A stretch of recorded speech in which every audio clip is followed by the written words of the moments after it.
up, YouTube? Hope you guys been out there building shit, believing what God gave you, taking on projects, building, fixing, creating. I'm Aspie, and this is the Workshop. Today, we're going to be working on this 1991 Ford e350 short bus. It's got a 7.3 IDI diesel engine in it. Definitely not my first rodeo with 7.3 IDIs. My first diesel was a 7.3 IDI. I've had a couple 6.9 IDIs, a couple 7.3 IDIs in between then and now, and currently I own about 4 of them. So I've done these glow plugs a couple times. Let's get after it. I'll teach you guys a few tips and tricks. First tip or trick, never use cheap glow plugs, guys. Get the Motocraft ZD9 glow plugs. Anytime you're doing a 7.3 IDI diesel, you want to get the name brand Motocraft ZD9s. Don't use anything else.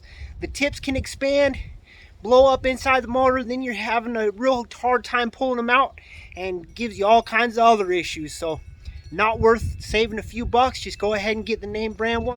Got a set 8 of these name brand Motocraft ZD9s. Found them online for about 75 bucks. When you're changing glow plugs, you don't want to be just changing 1 or 2. You want to do them all as a set, and so they're matched, so they got the same resistance, the same ohm reading across the board, and you're not replacing a couple in which then you're going to burn out other ones, etc. I'm sure if you guys are like me and you've been on the forums and you've been reading around, you've seen a lot of horror stories about changing these glow plugs.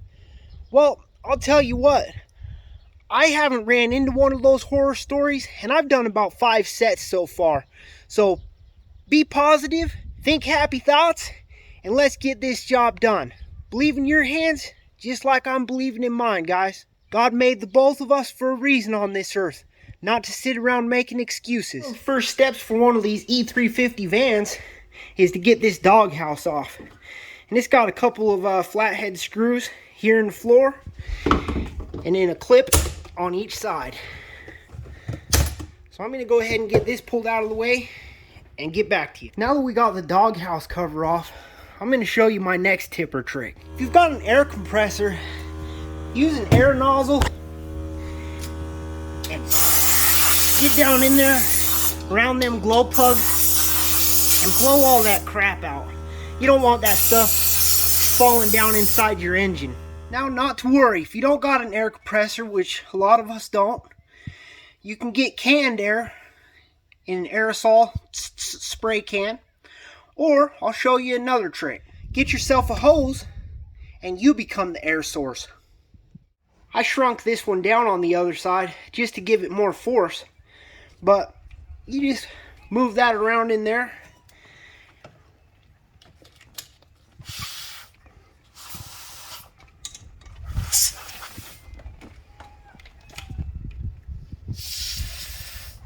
The whole goal is to get all the gunk around those glow plugs out of there so that when you pull out the glow plug, none of that falls down into the hole. This here's my wire for my manual glow plug override. If you ain't checked out that video, go back and check it out. After you're done watching this one, of course. Next step is going to be removing this air cleaner here. Not much room to work on one of these vans. Top of the engine's a lot more accessible in a truck. Now that you got the air cleaner out of the way, go ahead and throw something over that so you don't get gunk down in your engine. You'll probably want to keep on blowing out the rest of the glow plug areas that you can reach now. So we're going to start pulling the connectors off of our glow plugs. I try to get my fingers in and pull the caps because that plastic can get pretty brittle. If you need to, you can use some pliers, get down in there, but be careful. Don't be squeezing a lot because you're just going to end up cracking those things. They're old, they're plastic, they're brittle, guys. Pretty basic tools involved in this job, guys. A 3/8 deep socket, 1/4 inch drive, a wobbly, and an assortment of extensions, and your ratchet. You might think that you won't be able to get that one, but yeah, you can sneak right past that injector line and get to it on the passenger side, second one forward. These 2 back ones are simple to get to. That one's simple to get to. Got the first one to come out. And looking at it, it says Baru I'm thinking it's a name brand one, not a cheap one. So hopefully we got good luck pulling the other 7 as well. Let's see if I remember 2 here. Hopefully it pulls out. Got the tip expanded. Woo, yeah.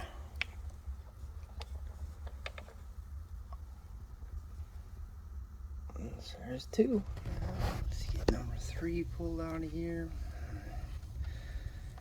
No expanded tip. That's good. Put these guys back in. You don't want to super tighten them. You just kind of want to get it all the way snug by hand and then give it about a 1/4 turn with the ratchet. Show you guys a little trick. Trying to get those maneuvered down in there and they keep falling out of the socket. So I took a little piece of a zip tie and kind of jammed it in there to where it doesn't fall out, and then I can kind of get it angled down in there with my handle or extension. Up on this side, you can sneak past this injector line and get right down on there too. There, I'm on it, able to take it out. So like I just said, all these are very accessible, straightforward. Now for the trick on this side. You might be thinking, oh no, I gotta pull these injector lines to get to it. No, the first way that I've found is you put your socket on a wobbly with your extension and you reach it right down and get it started over that glow plug. Get it down and there you go. Throw your ratchet on there and that'll pull it out. Next way that I found is one of these little ratchets that doesn't really ratchet. I don't know what they're called, but you reach that down and past, and then you can grab that top with a set of vice grips and back it out. If you don't got a wobbly, you don't got one of those little specialty ratchets, I'm going to show you one more way that I've used in the past when I didn't have a lot of tools. You go ahead and drop your socket down on there, and then you come up like this with your extension, and you're able to get enough bite into that extension at an angle that you can pull it out. See that? It's twisting. So at this point, we've got 4 changed and 3 changed. We got 1 more, and it's up there in the front corner under the filter housing. So we got to pop the hood and go up front. Your last glow plug is right down here underneath your filter housing on the driver's side front of the engine. So go ahead and get your plug pulled off. Now you can see it down in there. I usually use my socket on a wobbly with a long extension, and I'm able to get it down and over that guy and get it up at enough of an angle that I can then back it out. Now that we got all 8 of those replaced, time to go ahead and get this air cleaner and doghouse put back on. And then we'll fire this old girl up, see how much better she starts. Just another tip, anytime that you get this air cleaner off, go ahead and look over here and you can see your throttle down in here. Go ahead and push your throttle and make sure that you're not hanging up, guys. I've had it out of alignment a little bit where that tube off the air cleaner is, and it ended up pinning my throttle full wide open, and that was not fun, not enjoyable. So make sure that you're aligned at the cold air intake up in here, and make sure and test your throttle, make sure that it's not hanging up or binding. Now that the air cleaner's on, we know we're not binding, let's get the doghouse back on. I'm sure glad I shortened up this school bus door handle so I can fit this on and off without dismantling all of that. Make sure your rubber gasket's in the right place. Make sure that these are open while you're pushing it forward. I've had them pinch between, and then you got to pull it back and get those out.